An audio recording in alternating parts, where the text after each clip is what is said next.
Okay, so welcome to this new session of our seminar. We'll leave us to introduce our speaker today, David McDonald. He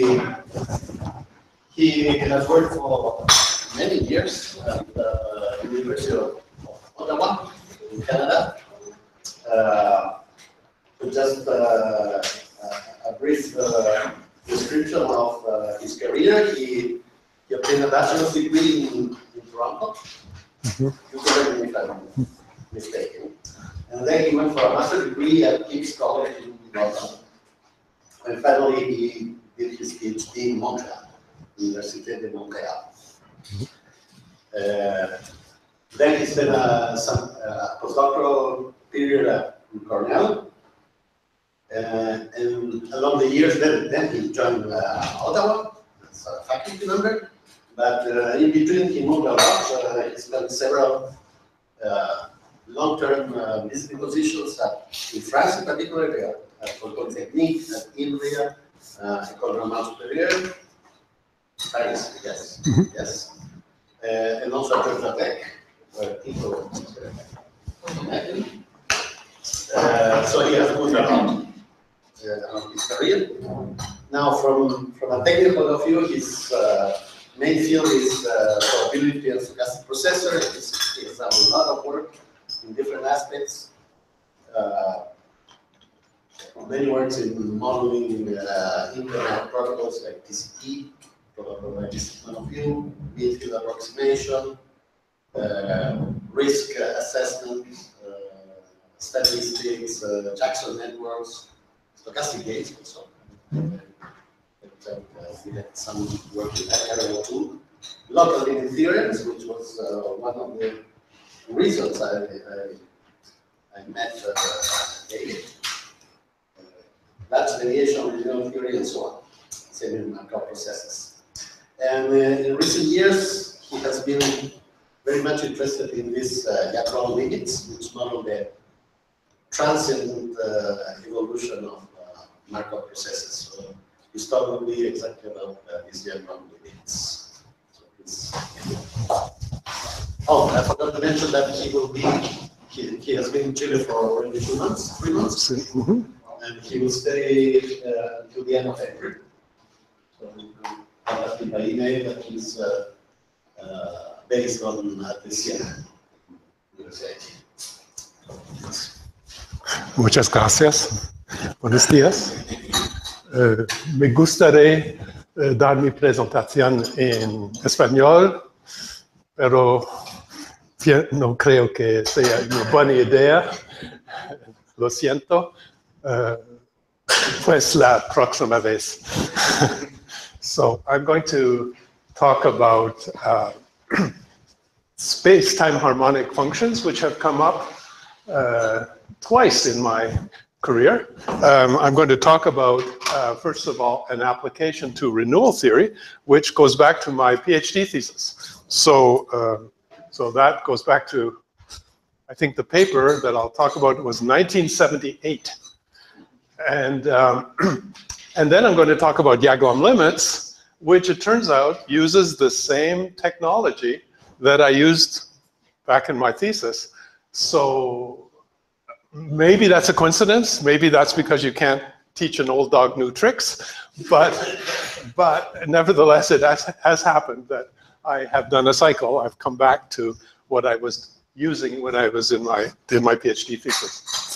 So how do I advance the? With the keyboard there, just. Oh, okay. Yeah. Okay. So a lot of this work is joint with Bob Foley from Georgia Tech.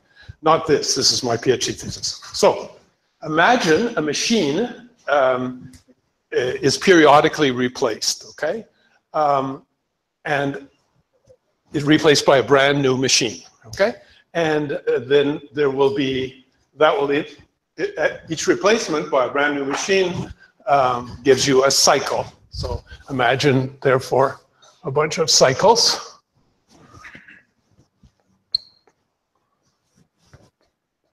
Now, each cycle is complicated. And there are a certain number of working times. In cycle n, the machine's working on the set Wn and is in repair on the set Rn. Now, for simplicity, you might as well think, okay, it's working here and it's in a repair period here, say. But it doesn't have to be like that, okay? So the length of the cycle is the amount of time it was working plus the amount of time it was under repair. And let's suppose that just a bit of notation we'll need later, xn has distribution fn, density little fn, expectation mu n. And also suppose that the mean repair time in cycle n is little rn, and the mean repair time in cycle n is, the mean working time is wn, okay? Classical result in renewal theory is, if t is large, what's the probability the machine is working at time t? So in other words, that at time t, you're inside, if this is, say, the xnth period, that you're in the working set. T is in the working set. Okay? Well, the classical result is, as nice as you could possibly hope for, it is simply the mean working time per period divided by the length of the period. If on average the machine works, if on average the period is 1,000 seconds and it works on average 800 seconds per period, then you would hope the probability is working is 800 over 1,000. Right? It's the best thing you could hope for. The question is, in my thesis was, suppose that these distributions weren't the same. Suppose that when you replace the machine, you don't buy it from the same manufacturer and the distributions are different. But maybe suppose the means were the same. Suppose the means were the same even though the distributions are different. Is this result robust? Is this still the limit? So that's what I'd like to talk about. Everybody clear up to there? Okay, I'm going to represent this as represent the state of the system in this way. At time t, what information do you need to know everything about the system? Well, if I tell you, first of all, what cycle you're on cycle n. So capital N there would be equal to n. And the age, this is called the age. How long has this cycle lasted up until time t? If you know those two facts, then that is the state of the system at time t. So those are defined precisely there. That t is the age.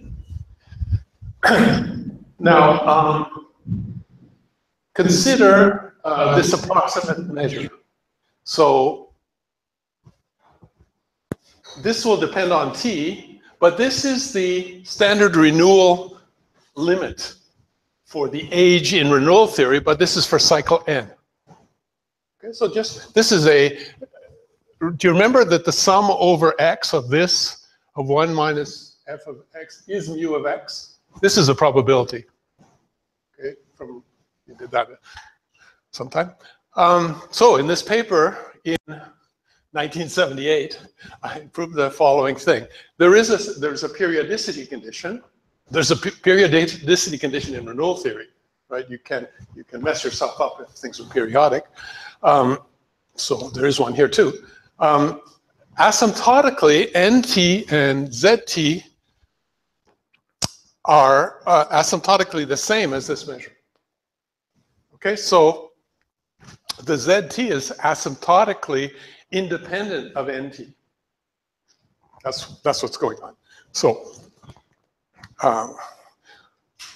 okay, what can you do if you have that result?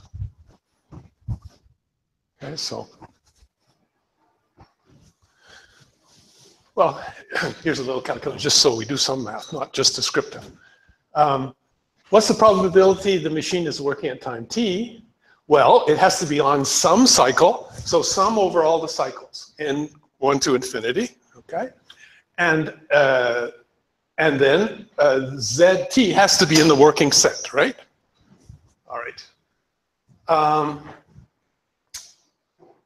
Now,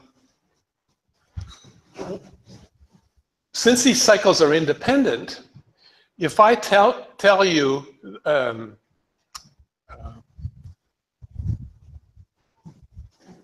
one way of seeing that and seeing what's happening is, if the age is x, what does it tell you about cycle n? So given that the age is x, that means the cycle. That means that the cycle is special. The cycle length is bigger than x. That's all. So it's the same question. What is the probability that you're in the working set and of cycle n, given that the cycle is longer than n?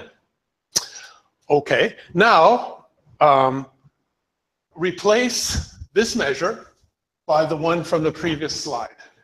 Just replace this by this times this. That's from the previous slide. Okay?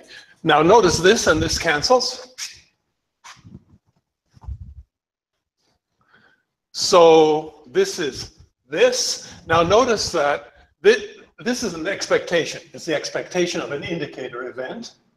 So expectation, this is a sum. Use Fubini, push the sum inside of this. Now what is the sum over one period?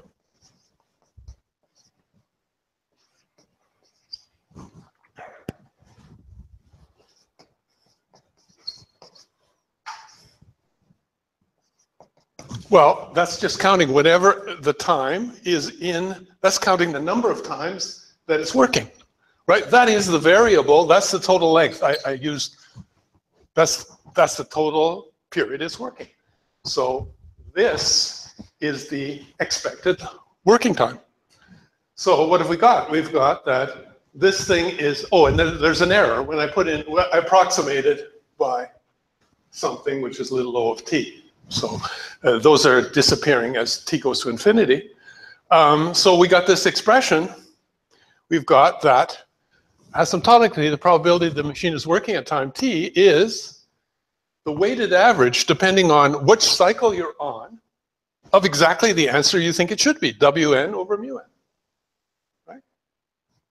Now, of course, if these were all the same, it would be the answer we had before. Okay, so that's a generalization of what's called a regenerative process. Okay. So of course, if they're all the same, then we do have the limit, right? You can prove more. In fact, if sort of on average the WNs converge to W and the RNs on average converge, the result still holds.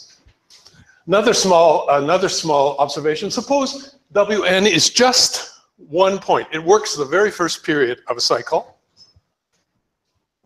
Just the first second of the cycle, and not otherwise. Then in that case, the machine is working at time t means precisely that at time t, well, I put it here, at time t, it's the end of a cycle, right? In other words, the sum of the x's equals t for one of the cycles. That's exactly what you call a renewal. That's a renewal at time t. So what the previous theorem is saying is the probability of a renewal at t for a bunch of IID random variables, not IID, independent, but not identical with means mu n, the probability of renewal at t is this weighted average. So that's a generalization of Felder's classic renewal theorem, right? Now, this was a very special chain I talked about. In fact, I talked about NT, ZT. This NT is just increasing by 1, marking the cycle. But in fact, you can replace this by a semi-Markov process. This generalizes to being to a semi-Markov process. So you can do that, and you can have, you can extend this regenerative process to what's called a semi-regenerative process, where it's got an embedded semi-Markov process inside of it. So I won't talk about that. I think this is enough. No, think of T as in days. T is 1 day. Okay, so everything is discrete here. There is a continuous version of this. It's just way too complicated to explain, because then you have a lot of other complications, right?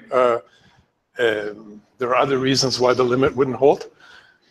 You know, just think of proving the renewal theorem for continuous time. It's a lot more difficult than discrete time. And the same thing happens here. Yeah, so think of everything is increasing, is just periods. Okay, so these are, you know, everything is discrete. I'm sorry I didn't make that clear.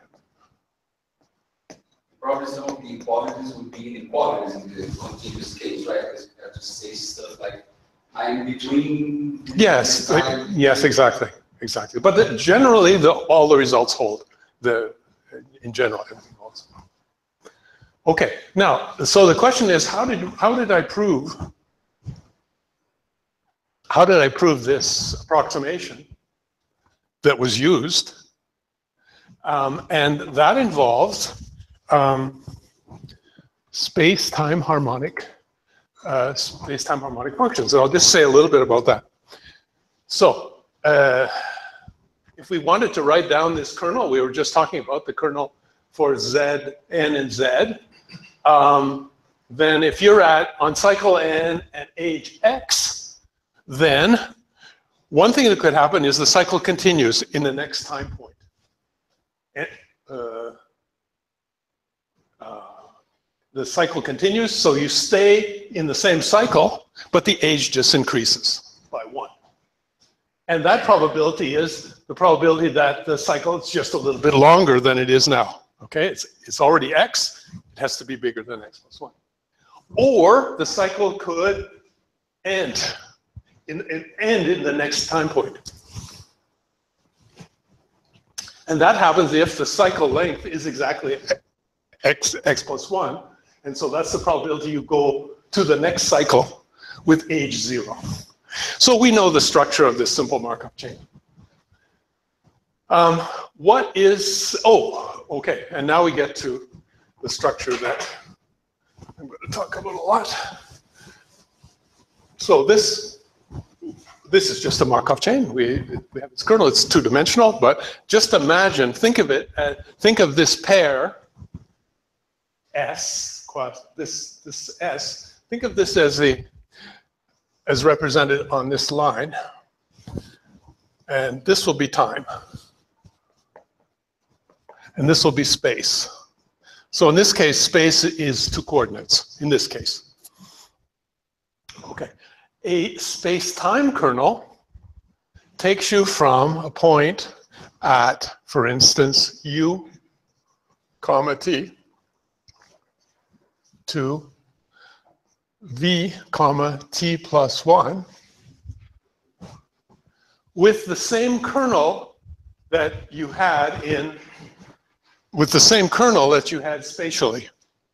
Okay, so it just induces an extra, the transition is always going up in time, but it hasn't changed the kernel. The kernel is the same as what it was spatially, okay? That's called the space-time change. You're just keeping track of time, that's all, okay? So this new chain, you can start it off at any point you like. You could start it off at some point, in this case, at some time point, say T0, wherever that is. And In this particular case, that means you start off at maybe cycle n and age x. You could do that. Okay. All right. I know that's a bit abstract. Why in heaven's name would you look at this? A function is called spacetime harmonic if it satisfies this averaging process. So imagine a function h defined on spacetime. It will satisfy an averaging process if the average of h on this row is equal to the value at time t. So I could write this like this.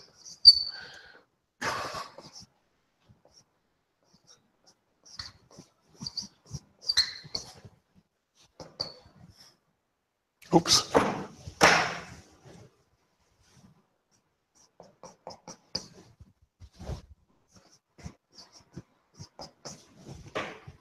So it satisfies that averaging property between rows. Now our rows are a bit complicated since they involve two coordinates, but I wrote it down up there for you. Okay, here's the theorem, which was proved by Ori in the late 60s. If you can check that all the h's which are bounded are constants, the only bounded space-time harmonic functions are constants, then the tail sigma field of this stochastic process is trivial. Now what that means is that the triviality of the tail field means that somehow you lose track of time as time. Well, it's a kind of mixing property. You have a kind of mixing property. I'm not going to say too much about it, but using the trivial tail field, we can prove that the proof of that little result I showed you with alpha follows from this. Okay, the trivial tail field proves that. So you have to check that the tail field is trivial. I'll very briefly give you a small idea why it should be. If H is bounded, then this chain evaluated at H is a bounded martingale. That's a property of the averaging thing. So what you could do is you can look at your harmonic function just when the age is 0, and then look when the age comes back to 0, and you can derive a bunch of you can derive some expressions for this using the optimal stopping theorem. So you get expression for age 0 on cycle n at time t, and at cycle n times 0, but t plus 1. You can get an expression for each of those things, and those things will be equal if something. If you can essentially couple these two things. So it becomes something that you can write down conditions for and check. Anyway, so that's in the thesis is this calculation, okay? And there is a condition, but I don't want to take my time and tell you what this aperiodicity condition is. So that, I know that's a bit nebulous, but nevertheless, the point was space-time harmonic functions came up in the thesis, okay? They're very related to the asymptotics of Markov chains. Okay, so now we're going to go to not something that's, how old is 1978? How long ago is that? It's shudder to think. 80s, 90s, 30. Yeah, we're up to 40 years, 40 plus years ago. Okay, this is what I'm working on now. Okay. So, just a quote to start off. John Maynard Keynes is a famous economist. Everybody's heard of him. And perhaps his most famous quote is, the long run is a misleading guide to current affairs. In the long run, we are all dead. So what he's saying is, it doesn't make sense in many instances to just look at the long run. In economics, that's not a good idea, and perhaps it's not. Perhaps one should reinterpret that in probability as saying that Yaglom limits, which is what I'm going to talk about, are more important than steady state.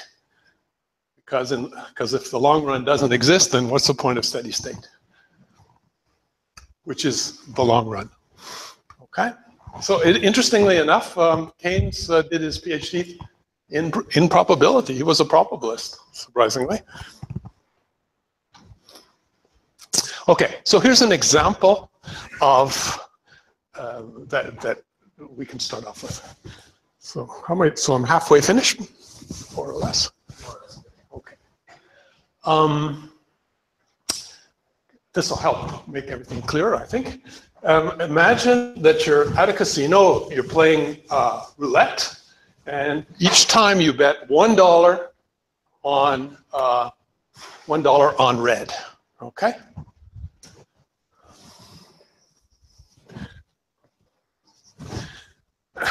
So this is a game where if you had X dollars, after you play $1, you're either going to win $1, in which case you'll have X plus $1, or you'll lose $1. Okay? And when you hit 0, you're dead. Right? When you hit 0, you're bankrupt, you're dead. And that, as we know, is going to happen almost surely. You certainly are going to eventually go bankrupt. So, in the long run, this gambler is certainly broke. But what can we say about a time t later on if the gambler's not broke yet? So maybe the gambler's played 1,000 times and still has money. What can you say about their fortune? Okay. Well, this problem was looked at 1966, Sonata and Ver-Jones, and they answered that question with this distribution.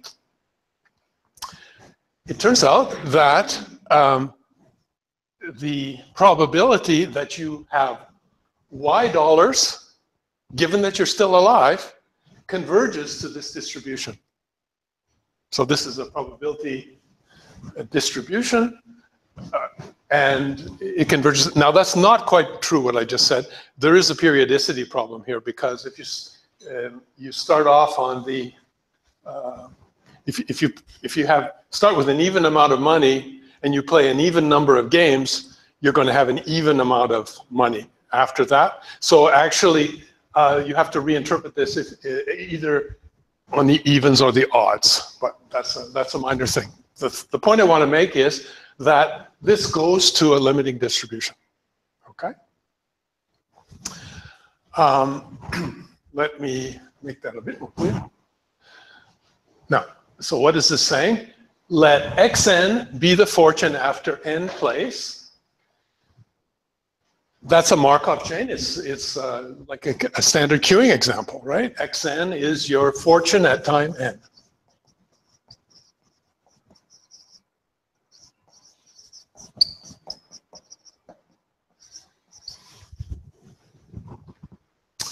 So, what they proved was that this Markov chain, conditioned on being alive, converges to the distribution I just showed you on the other page, but you have to renormalize. Either you're on the evens or you're on the odds. Okay? Now that, I think, is somewhat surprising. You might have thought, given that I'm alive, I probably have n over $2 or something like that. But it doesn't work out that way. It works out that it converges to a specific probability distribution. Okay, which is sort of strange. But this phenomenon was noticed in the late 40s by Yaglom. He first noticed this phenomenon that there is a limiting distribution for supercritical branching processes, i.e. processes where the number of particles is going to 0, And he was the first one to notice that given the process has not died out, that there was a limiting distribution. So that's why it's called the Yaglom limit. He was the first one to identify a Yaglom limit. Okay. Now I'd like to show you that it's not surprising that there's a limit in some cases. And the typical case is, what if the state space is finite? Then Yaglom limits are not hard to understand at all. I'll define a couple of technical things. This is called the generating function of the kernel. And the R is the radius of convergence of this Taylor series.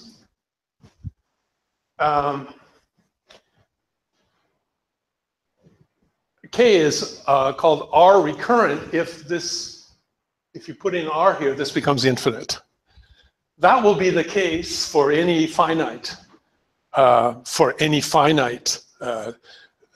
set. Because in fact, in that case, this number is going to pi y. It's going to a constant. So it comes automatic. So that's the case. This is the simple case. R recurrent is like a finite situation. Okay, it doesn't matter. That's a little technical. What did they prove? For R recurrent matrices, finite matrices if you like, there are positive left and right eigenvectors alpha beta associated with the eigenvalue 1 over R, that spectral radius I talked about, such that they proved that the matrix K is essentially, for large N, like 1 over R to the N times the product of the left and right eigenvectors. That's the Perron-Frobenius theorem, right? For finite matrices, that's just the Perron-Frobenius theorem. It's very well known since the 1900s, I think. But if that's true, you could just divide and just sum over y, divide, and this limit is the left eigenvector.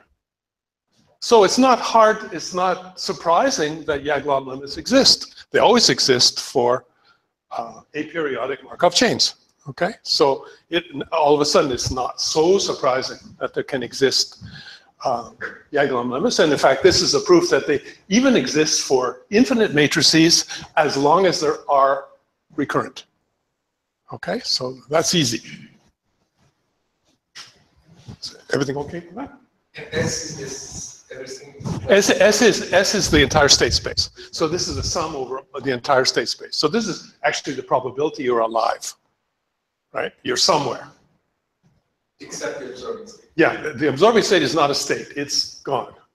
You could add it so that if you like, if you give it a name, then don't it's not part of S.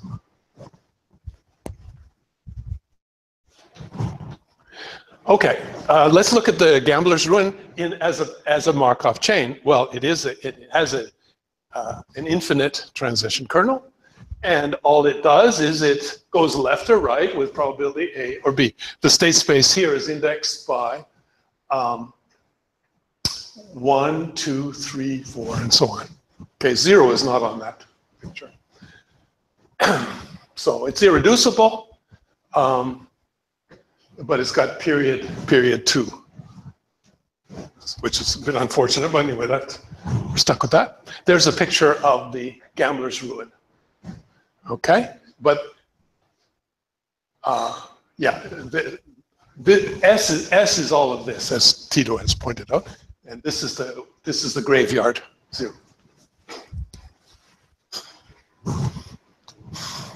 So, okay, is this a simple case?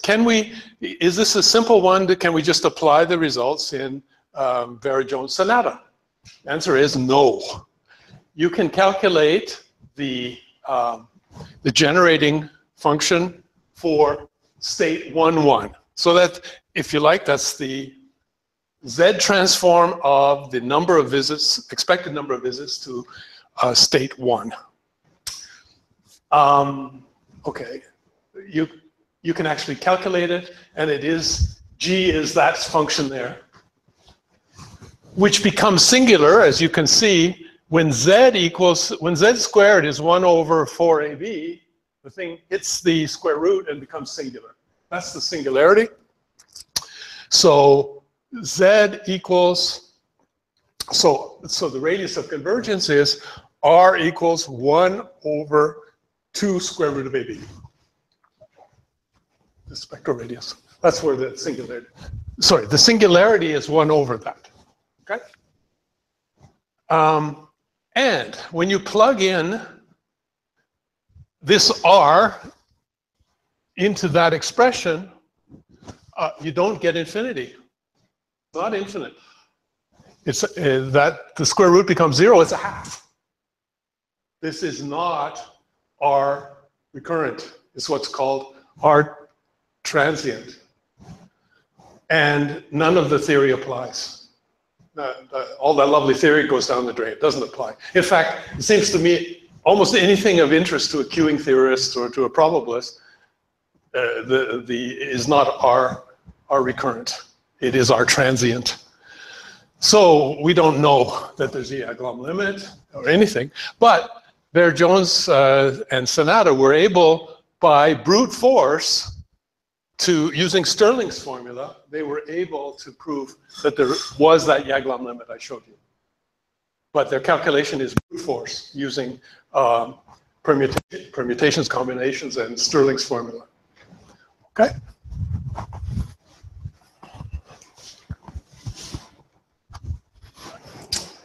Okay, this is sort of an intermediary. We could think of the same picture as before, just move 0 and 1 over 1. So what used to be 1 is now 0. I'm going to use this. So Q is a different kernel, okay? A different kernel where it's all the states are moved over 1. Now, here's an interesting example that Bob Foley and I have been working on. Consider this. It's almost the same. So you take the preceding Q, and here it is here. The Q from the example before is exactly all of this. This is its mirror image. It's just, you could fold one onto the other. So if I just took this picture and flipped it over 0, I'd have the preceding chain. Right? I'd have that one. Okay, so we have 3 chains. We have this one. You could call that P. The kernel's P. Shift everything by 1, you get this one. Look at it, expand it out as its mirror image, and you get this one. Okay? I'm going to say a few words about this chain. Notice the drift is still towards 0 from the left and from the right. You still have killing, the same amount of killing as 0. Is that all clear? Okay, what can you say about a Yaglom limit? Does this thing have a Yaglom limit? Just a second, that will not make sense, but immediately when you are negative, you have good chances of paying your debt. When you're positive, you have good chances of paying all your money. Well, you're getting credit, I guess. When you go negative, it means that the house is essentially lending you money. Yes. Yeah, you can think of it that way. Yes. Yes. So given that you have not been absorbed at 0 at time n, is there a limiting distribution? That's the question. Okay. Well, because of all the symmetry, we can essentially use all the work that Baer-Jones and Sonata already did, and we can work this out by brute force. Okay, by combinatorics. Oh yeah, so there's the relationship between one's the mirror image of the other. That's okay? We'll shortly see why this is of interest. Okay, here's what we're able to do. This Markov chain has all sorts of left eigenvectors, sigma. It's called a rho measure is rho invariant if it satisfies that top equation. It just says it's a left eigenvector, okay? In fact, for our kernel, there is a whole family of left eigenvectors. You can write them all down. And they're indexed by this Xi.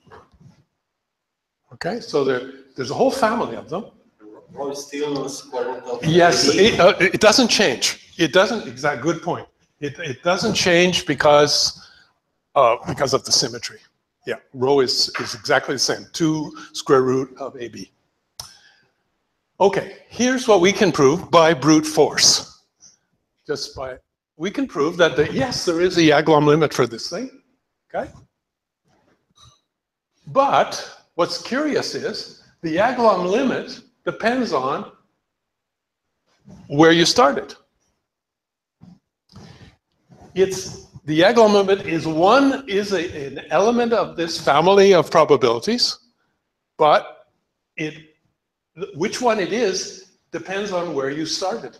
If you start at X, then you have the member of the family given by C of X equals, so this is, if you look at that, X is 20, then this number will be close to 1. If it's minus 20, it'll be close to minus 1. In fact, these values are between minus 1 and 1. The two extremes are minus 1 and 1. And each X will converge to a different member of the family. Okay? So that's the novelty there. And nobody had ever noticed that, in fact, Yaglom limits can depend on the starting point. Very different from the convergence of Markov chains, which don't depend on this starting point. Right? There's only one steady state. Here there are lots of limits. It's an intuition. The mirror process, if you take absolute value, it's just the same as. It's the same, and there's only one. The original one has only one. It had only one. Exactly. That's true. Well, somehow it's not a good idea to be close to cross zero is hard. Crossing zero is hard because that's where you get killed. So somehow, if I start with an X positive, there's more weight on, given that I'm alive at time n, there's more weight on X, there's more weight to the right. If I start off at X negative, I don't want to go near zero. So given that I'm alive at time n, it's probably better that I have stayed more to the left. So the distribution is more to the left. That's the best intuition I can give you. You want to stay away from zero because that's where you get killed. Okay. So nobody had ever noticed that, in fact, Yaglom limits can depend on the starting point, which is sort of a curious, counterintuitive thing. Okay, how am I doing for time here? Okay. Now, we did this by brute force, so just combinatorics, okay, for this simple example. Now, what I would like is a general theory. I'd like to have some general conditions on a Markov chain. Maybe even I'd be quite happy if I just had it on the integers. Right? But in general, I'd love to have a result for a general Markov chain. But that seems to be out of reach. So I'm only going to tell you things about nearest neighbor birth and death processes on the integers. Okay? Also, I should mention that there's a famous or infamous paper by Harry Keston in the 1995 where he gives an example of which is very, very much like the example we just saw. I'll go back. Oops. Can't go back.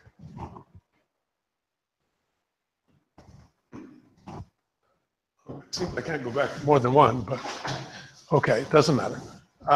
Harry Ketzen's example was very much like ours,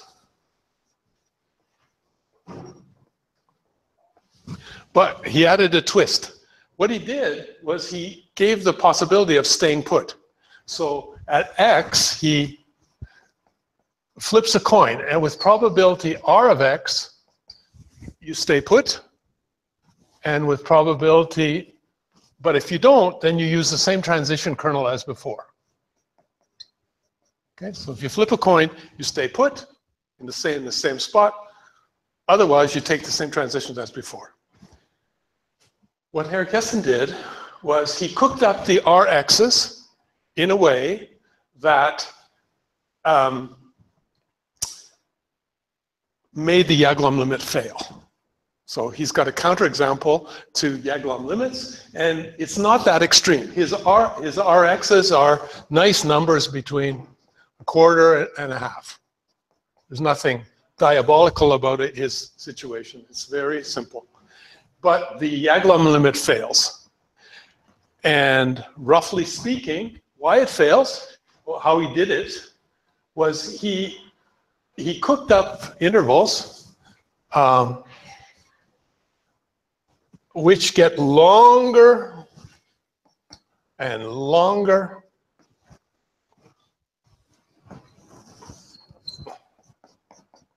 where R is slightly bigger each time.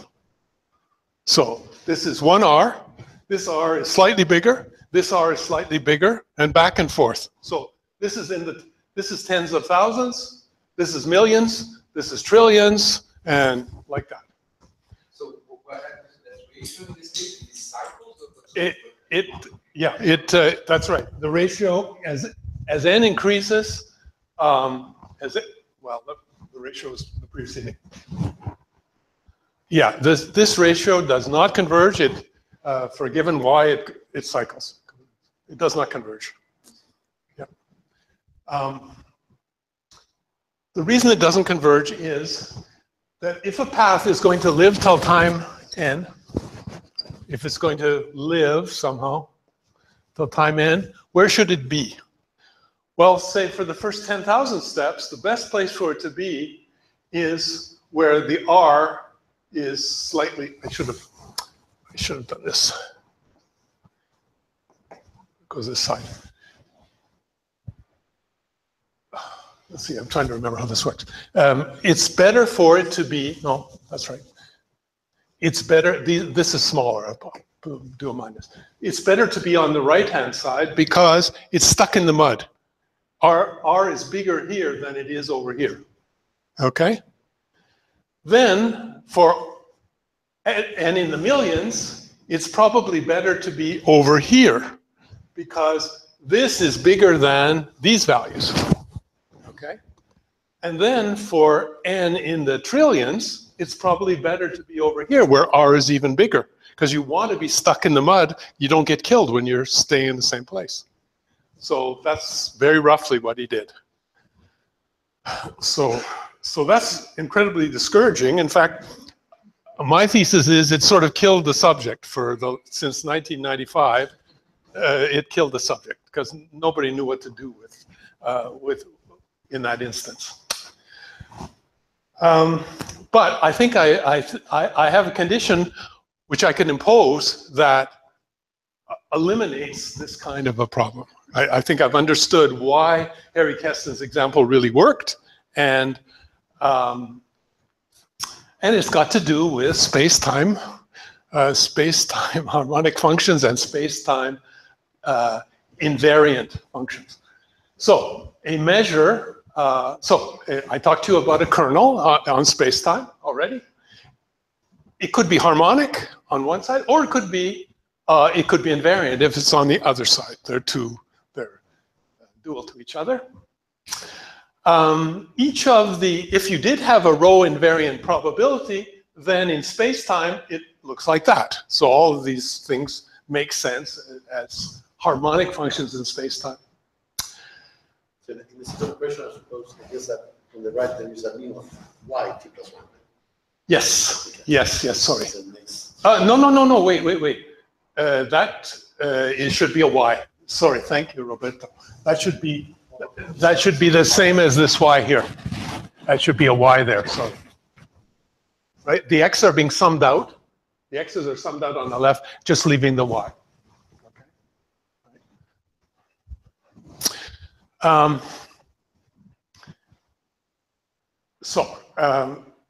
How do you investigate space-time invariant measures?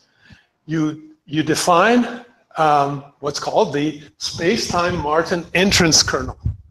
Now, all of this has got to do with what's called Martin boundary theory, which is an enormous subject in itself, and I can't really tell you all about that. But define this space-time Martin entrance kernel that way. Now, the idea is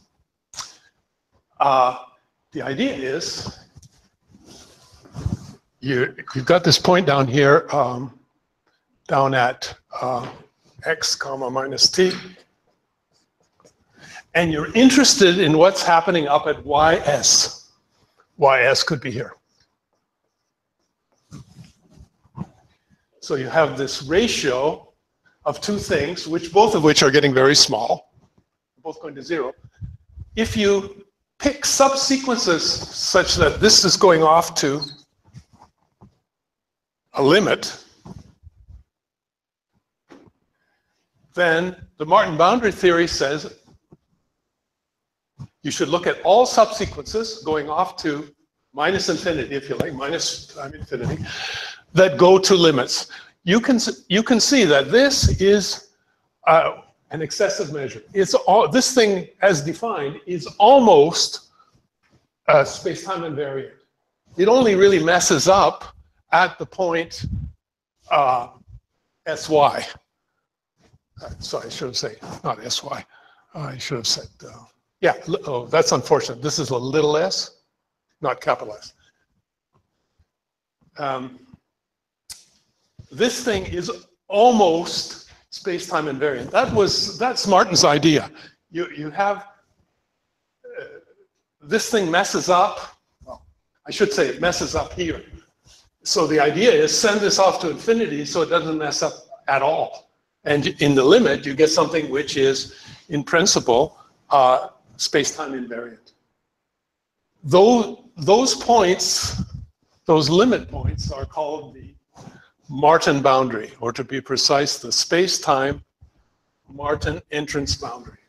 Okay? So, why are we talking about this? It's because the Martin, this Martin boundary point is exactly associated with our Yaglom limit. So if you can understand everything about the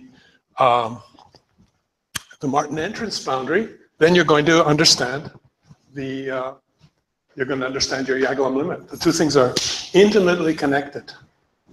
Okay, now I know that's way too fast, but I'm almost out of time, so just to give you the connection a little bit.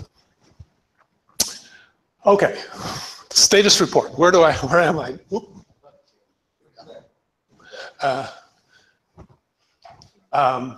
Status report.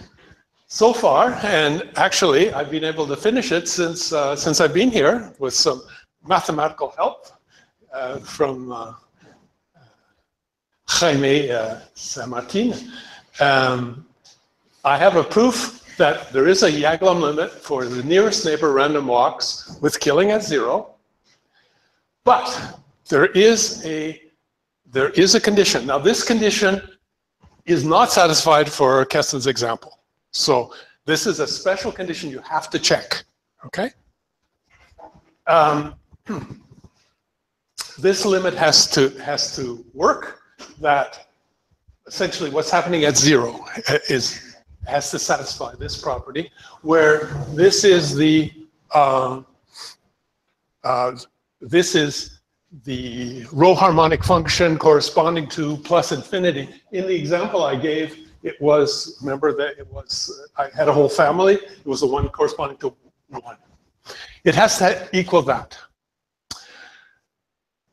What happens then is, what I can show is that in order for a trajectory to contribute to this point, its behavior is like this. It goes it does a large deviation towards plus infinity, and then it turns around and comes back there. That is the nature of the paths that contribute to the point y. Okay? Minus infinity, if this condition holds, minus infinity does not come into it at all. Okay? So that's the nature of the large deviation. Now, this far short of the goal I had to explain the example with Bob. Because there, both plus infinity and minus infinity become important. And actually, in that example, some of the paths do this. They go off towards minus infinity and then come back. Okay? But this example, what example can we do here? It's like this, except that I change A and B to something else.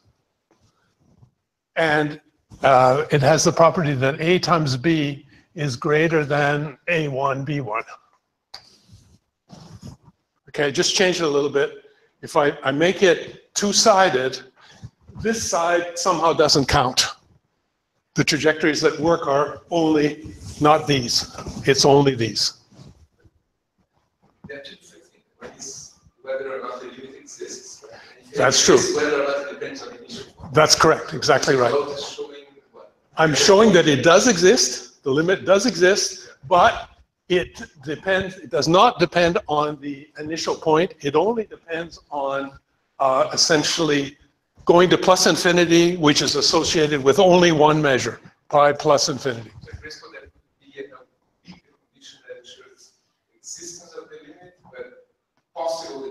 On the initial state, yes, that's my goal. That must be the case because that's what happens with Bob, the example with Bob. But I have no way of proving that, and the only way I'm ever going to get to prove that is I have to understand the space-time Martin entrance boundary better. There's a result there in analysis. It's got nothing to do with probability that I do not know and can't prove. So I've been brought right back to trying to understand space-time harmonic functions. And that's where I'm going to stop.